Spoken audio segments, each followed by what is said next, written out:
Hello बच्चों। यहां लिखा है in the arrangement shown in the figure the cylinder of mass m 9 kg is at rest on the incline. The plane is inclined at an angle 37 with the horizontal. The string between the cylinder and the pulley is horizontal. ठीक है। Find the minimum the mass of the block in kg to keep the system in equilibrium. Clear. तो सबसे पहले check करते हैं हम लोग इसमें रोटेशनल इक्विलिब्रियम की कंडीशन। तो बेटा यहां कहीं पे आपके पास लग रहा होगा वर्टिकली डाउनवर्ड mg,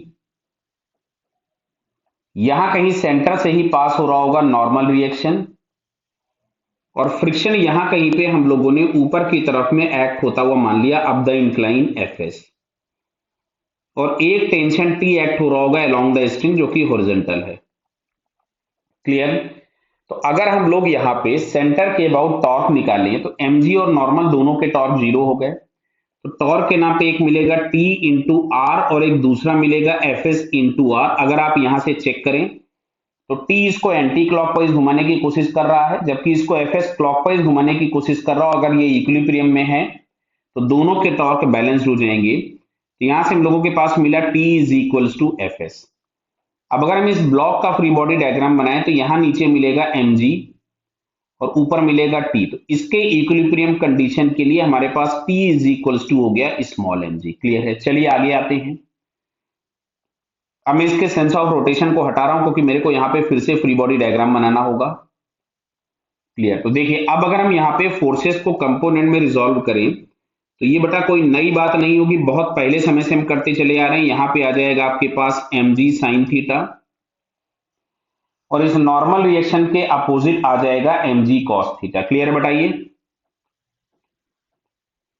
इस mg को हमने कंपोनेंट में रिजॉल्व कर दिया। क्लियर। अब अगर हम टेंशन को देखें तो टेंशन का एक कंपोनेंट जो पैरेलल टू द इंक्लाइन आएगा ऊपर की तरफ में इधर। क्लियर है।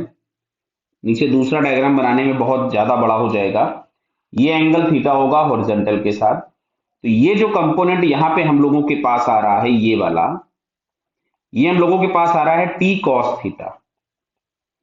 ये जो कंपोनेंट हम लोगों के पास है वो आ गया टी कॉस थीटा। क्लियर है क्या।